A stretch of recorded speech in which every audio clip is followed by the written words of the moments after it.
Hello student, मैं हूं निहाल। कैसे हैं आप सब? उम्मीद करता हूं सब घर पर होंगे, स्वस्थ होंगे, सुरक्षित होंगे। स्टूडेंट, आज हम 11th क्लास मैथ्स में चैप्टर नंबर 3 जो है हमारे पास ट्रिग्नोमेट्रिक फंक्शन, त्रिकोणमितीय फलन, आज हम उसके बारे में पढ़ने वाले हैं।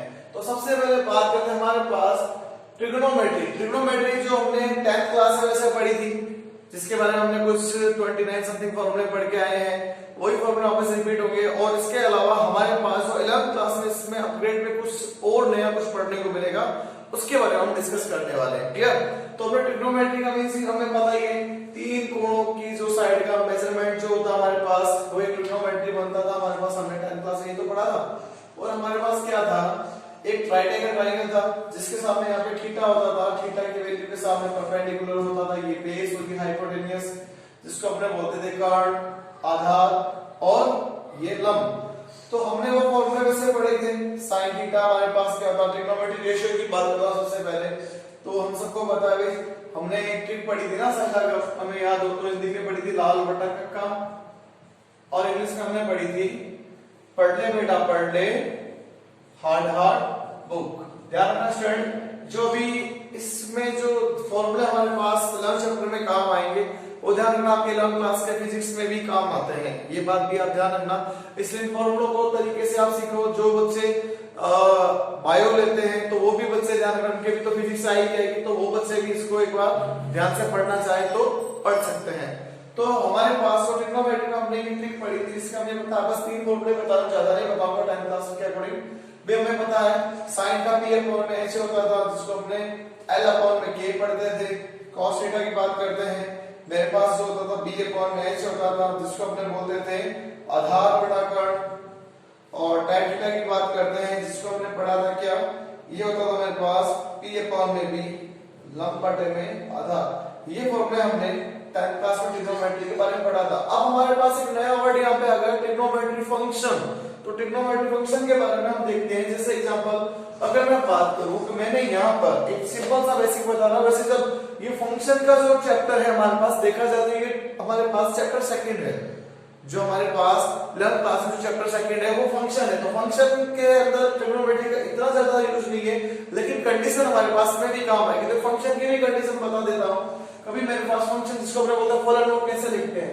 जैसे मान लो मैंने यहाँ पे लिखा fx इक्वल में लिखा मैंने sin x, या मैंने fx इक्वल में लिख दिया cos x। तो मेरे पास जो कंडीशन लिखी गई है, इस कंडीशन को हम क्या कहते हैं, फंक्शन कहते हैं।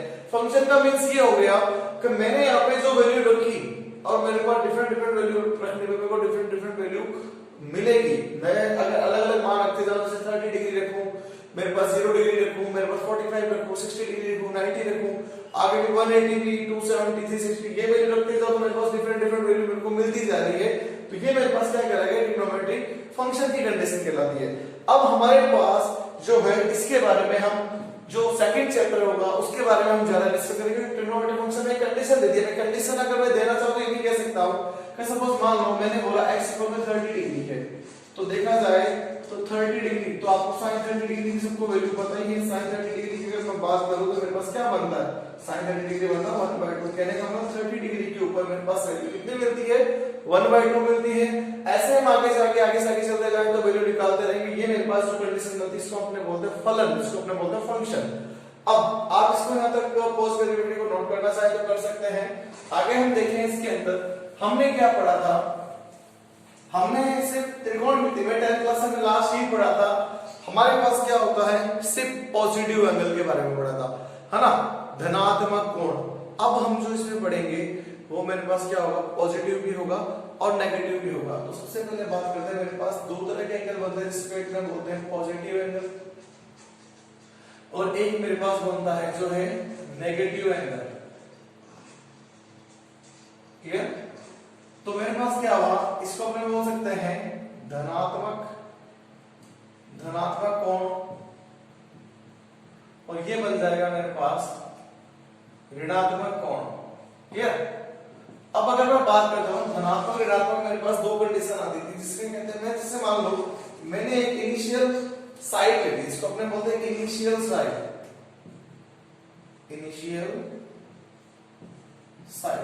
ठीक है।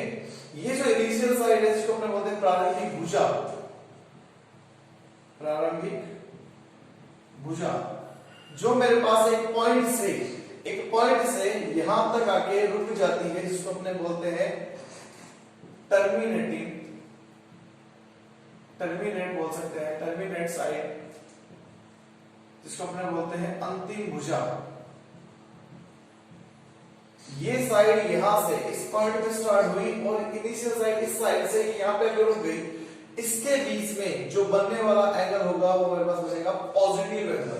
भाई जब एंगल मेरे पास जो एंटी क्लॉकवाइज मूव करते हैं, भाई घड़ी हमें पता ना ऐसे चलती है राइट साइड में, लेकिन ये जब एंटी क्लॉकवाइज मूव करेगा तो यहाँ पे जो बनने वाला एंगल होगा वो मेरे को क्या मिलेगा, पॉजिटिव एंगल।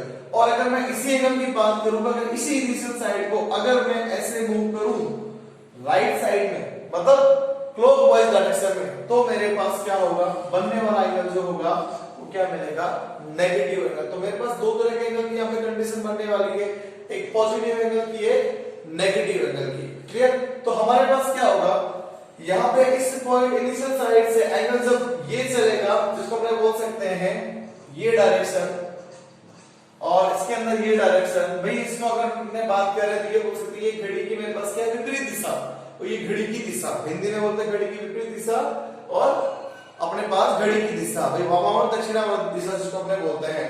और मेरे पास यहाँ पे इसको अपने बोला जाए तो ये एंटी क्लॉकवाइज है, ये क्लॉकवाइज है। मेरे पास दो तरह के एंगल बनते हैं, पॉजिटिव और नेगेटिव। ये दोनों एंगल मेरे पास ट्रिग्नोमेट्री में अब हम पढ़ेंगे, क्योंकि हमने लास्ट ट्रिग्नोमेट्री में हमने 10th क्लास में पढ़ा था, हम पॉजिटिव एंगल के ऊपर ही पढ़ते थे, और पॉजिटिव एंगल के ऊपर हमारे पास कंडीशन इस तरह की बनती थी, हम उसको बनाते थे। लेकिन अब हम क्या करेंगे, अब हम यहाँ पर पॉजिटिव एंगल के बारे में भी डिस्कस करने वाले हैं, नेगेटिव भी बनेंगे, क्योंकि हमें पहली बार सुनने को मिलेगा कैसे एंगल नेगेटिव की कंडीशन भी बनाता है, तो भी वो जरूर बनाएगा।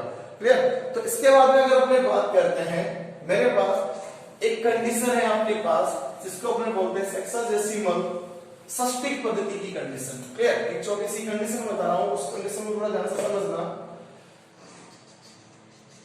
सेक्साजेसिमल डिग्री के अंदर एक कंडीशन आता है, जिसको अपने हिंदी में बात करें तो पढ़ते हैं षष्टिक पद्धति। याद होगा आपने, अगर 6th क्लास में आरबीसी बोर्ड में, अगर 6th क्लास के अंदर जिन्होंने आरबीसी बोर्ड में जो नया सिलेबस पढ़ा है तो उन्होंने ये जरूर पढ़ी है षष्टिक पद्धति। और सीबीएसई बोर्ड के अंदर अब आपको शायद पता होगा, क्योंकि सिलेबस जो है अब एक ही कर दिया, पहले क्या आरबीसी का अलग सीबीएसई बोर्ड का अलग था, अब उन्होंने सिर्फ सीबीएसई की एनसीईआरटी की बुक एक ही लगाई है, जो सीबीएसई और आरबीसी दोनों में लगेगी। क्लियर? तो ये षष्टिक, इसको बोलते हैं हिंदी में षष्टिक पद्धति। अब इसके अंदर मेरे पास क्या होता है, ये कंडीशन समझाते हैं आपको, ध्यान से समझना। जो मेरे पास 1 रिवॉल्यूशन की बात करते हैं, घड़ी का घूर्णनकाल जो मेरे पास होता है टोटल, एक सर्किल का जो टोटल मैं बात करता हूं, इस पॉइंट से टोटल मेरे पास सर्किल में इनिशियल पॉइंट से पूरा यहां तक बात करें तो ये बनता है मेरे पास कितना, 360 डिग्री। और अगर यहाँ पे इस षष्टिक पद्धति में सेक्साडेसिमल में जो 1 डिग्री है उसको इक्वल में शो किया गया है 60 मिनट, और 1 मिनट को शो किया गया है 60 सेकंड। ये कंडीशन हमें ध्यान में रखनी है। षष्टिक अपने पास पद्धति में सेक्साडेसिमल में कभी जब 1 रिवॉल्यूशन जो हमारे पास होगा वो 360 डिग्री का हो रहा है, और 1 डिग्री जो इक्वल होगा 60 मिनट, और 1 मिनट इक्वल में होगा 60 सेकंड। ये हमारे पास की कंडीशन जो है हमारे पास काम आएगी जब अपने पास 3.1 एक्सरसाइज स्टार्ट करेंगे, तो उसके ऊपर ये कंडीशन के कुछ क्वेश्चन आएंगे, उनके अंदर हम इसका सॉल्यूशन करेंगे, जिसको हमने बोलते हैं सेक्साडेसिमल की कंडीशन है हमारे पास डिग्री के अंदर। क्लियर? अब अगर मैं बात करूं तो थोड़ा ध्यान से समझना, हमारे पास एक कंडीशन का फॉर्मूला आपको बता रहा हूं, ये भी फॉर्मूला हमने जो 9th क्लास के अंदर जो आरबीसी बोर्ड की बुक थी उसके अंदर था, ये भी बता देता हूं। देखो, जैसे मेरे पास मैंने लिया एक यूनिट सर्किल ले लिया, यूनिट सर्किल की बात, इसकी रेडियस मेरे पास कितनी आ रही है, 1 सेंटीमीटर। मैंने बोला इस पॉइंट से, ये सेंटर है सर्किल का, और इसको मैंने बोला है रेडियस है r। क्लियर? मैंने बोला रेडियस मेरे पास 1 पर जो लेंथ ऑफ r को बन रही है, इसको मैंने बोलते हैं लेंथ ऑफ r, जिसको बोलते हैं चाप की लंबाई। चाप की लंबाई ये जो मेरे पास बनती है इसको बोलते हैं त्रिज्या। त्रिज्या मेरे पास रेडियस बन गई, इसको मैं बोल सकता हूं त्रिज्या, जो लिखते हैं r। ये मेरे पास 1 है, और लेंथ ऑफ आर्क हम एल से शो करेंगे, ये भी मेरे पास 1 है। जब ये मेरे पास लेंथ ऑफ आर्क यहां से इस पॉइंट से यहां तक जाता है तो उसको मैंने बोला है एल है, ये आर है। तो यहाँ पे मेरे पास कुछ ना कुछ एंगल बनाएंगे, इस एंगल को हम क्या बोलते हैं, थीटा। तो हमेशा ध्यान रखना इसके अंदर एक रिलेशन का एक फॉर्मूला बनता है, थीटा इक्वल में होता है एल अपॉन में आर। ये जो थीटा हमेशा जो बनेगा, इसके अंदर जो थीटा हमेशा बनेगा ये हमेशा रेडियन में ही बनेगा। जैसे अपने क्या होता है, हम डिग्री को इसके ऊपर डॉट लगा देते हैं ना, डिग्री बना देते हैं, वैसा ही मेरे पास रेडियन को हम ऐसे ही शो कर सकते हैं। सी रेडियस की कंडीशन मतलब सी इज रेडियन की कंडीशन का एक सिंबल है। नहीं तो आप चाहो तो हिंदी में भी ऐसे लैंग्वेज में भी लिख सकते हो रेडियन। लेकिन ये बात है ना, जब यहाँ पे कंडीशन मेरे पास जब भी कोई आएगी तो जो थीटा हमेशा बनेगा वो हमेशा रेडियन में ही होता है। अब एक बात बहुत महत्वपूर्ण है, हमारे पास इंपॉर्टेंट है, वो ये हमने अब तक ये कंडीशन पढ़ी थी ना कि पाई कोण 180 डिग्री की कंडीशन बनाता है। भाई आपने 9th क्लास में पढ़ा होगा पाई की वैल्यू जब कहते हैं कि 180 डिग्री होती है। पाई वैसे रेडियन के अंदर 180 डिग्री होती है डिग्री की कंडीशन में। और अगर मैं बात करूं पाई तो 22.7 होता है। अगर वैल्यू बेस्ड बात करें 22.7, लेकिन डिग्री के अंदर मेरे पास 180 डिग्री। अब ये कंडीशन मेरे पास इसी फॉर्मूले से बनी हुई है। अब ये फॉर्मूले से कैसे बनी है समझाते हैं, ध्यान से देखना। जैसे हमें पता है एक सर्किल का टोटल रिवोल्यूशन जो होगा, जो टोटल मेरे पास एंगल होगा वो मेरे पास क्या होता है, लेंथ ऑफ आर्क की तो हो रही है, चाप की लंबाई। भाई क्या होता है, सर्कमफेरेंस होता है ना। मेरे पास परिधि मेरे पास कितनी है, 2 पाई आर। और रेडियस मेरे पास अगेन कितनी है, रेडियस जिसको अपने बोल सकते हैं मेरे पास त्रिज्या। रेडियस जो है वो लिख देता हूं वापस आर ही है। अब मैं बोलूंगा इसका थीटा मेरे पास क्या बन रहा है, तो थीटा की कंडीशन में मेरे पास एक फॉर्मूला बनेगा, थीटा इक्वल में एल अपॉन में आर। तो ध्यान से देखो थीटा है, लेंथ ऑफ आर कितनी आ रही है, 2 पाई आर, अपॉन में आया आर, ये कट गया, थीटा इक्वल कितना आया 2 पाई, रेडियन में कंडीशन आ गई। टोटल मैं बोलो इसका टोटल एंगल कितना बना डिग्री के अंदर, तो डिग्री के अंदर अगर मैं बात करता हूं तो वो मेरे पास कितना बनेगा, 360 डिग्री बन रहा है। और 360 डिग्री इक्वल में मैं 2 पाई लिख सकता हूं। रेडियन की कंडीशन को डिग्री के अंदर कन्वर्ट करते हैं। तो ध्यान से देखो 2 पाई इक्वल में ये 360 डिग्री आ गया, तो पाई इक्वल में कितना लिख सकता हूं, 360 डिग्री इक्वल में 2।